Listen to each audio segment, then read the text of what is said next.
Hi tears, இன்றைக்கி நான் ஒரு சூப்பர் ஹேர் பேக்கோடு வந்திருக்கேன். எனக்கு பிசிஓடினால நிறையவே ஹேர் லாஸ் ஆச்சு.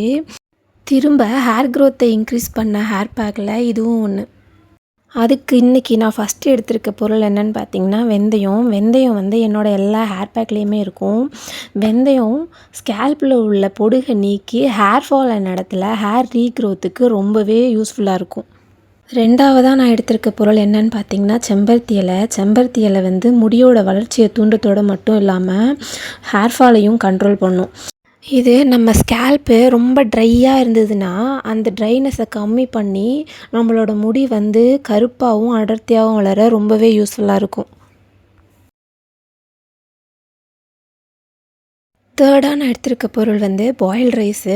இது வந்து ஹேர் ஃபாலை கண்ட்ரோல் பண்ணி முடியை ரொம்ப சாஃப்டாகவும் பளபளன்னு வச்சுருக்க ரொம்ப உதவும். இதில் வந்து தாதுக்கள் அப்புறம் அமினோ அமிலங்கள்லாம் இருக்கிறதுனால உச்சந்தலை வறட்சியை வந்து கட்டுப்படுத்தி முடியோட வேர்க்கால்களை ரொம்பவே ஸ்ட்ராங்காக வச்சுக்கும்.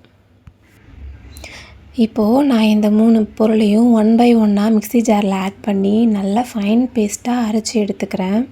இதை கிரைண்ட் பண்ணும்போது சாதம் வடித்த கஞ்சி இருந்ததுன்னா அதையும் இது கூட சேர்த்து நம்ம கிரைண்ட் பண்ணி யூஸ் பண்ணும்போது இதோட எஃபெக்ட் இன்னும் கொஞ்சம் நல்லாவே இருக்கும். இப்போது கிரைண்ட் பண்ணி எடுத்துக்கிட்டேன். முடிஞ்ச அளவுக்கு ஃபைன் பேஸ்ட்டாக கிரைண்ட் பண்ணி எடுத்துக்கோங்க. அப்படி இல்லைன்னா ஒரு காட்டன் கிளாத்தில் வச்சு ஃபில்ட்ரு பண்ணி அதுக்கப்புறமா யூஸ் பண்ணுங்கள். இல்லைனா அதில் உள்ள டஸ்ட்டுனால நம்மளுக்கு இன்னும் கொஞ்சம் எதனா எஃபெக்ட் ஆகும். எப்போதுமே ஹேர் பேக் யூஸ் பண்ணுறதுக்கு முன்னாடி கோகோனட் ஆயில் வச்சு ஃபுல்லாக சிக்கு எடுத்துகிட்டு அதுக்கப்புறம் தான் நம்ம ஹேர் பேக் யூஸ் பண்ணணும். ஹேர் பேக் அப்ளை பண்ணும்போது நம்மளோட முடியோட வேர்க்கால்களில் படுற மாதிரி ஃபுல்லாக ஒரு ஜென்டில் மசாஜ் கொடுத்து அப்ளை பண்ணோன்னா அதோட எஃபெக்டிவ் இன்னுமே நல்லாயிருக்கும். ஸ்கேல்பில் ஃபுல்லாக எல்லா இடத்துலையுமே அப்ளை பண்ணி முடித்ததுக்கப்புறம் நம்மளோட ஹேரோட நுனி வரைக்கும் அதை ஃபுல்லாக அப்ளை பண்ணணும். அப்போ தான் அதோடய எஃபெக்டிவ் நல்லாயிருக்கும். நம்ம முடி வந்து ஒன்றோட ஒன்று ஒட்டாமல் உதிரியாக ரொம்பவே அழகாக இருக்கும்.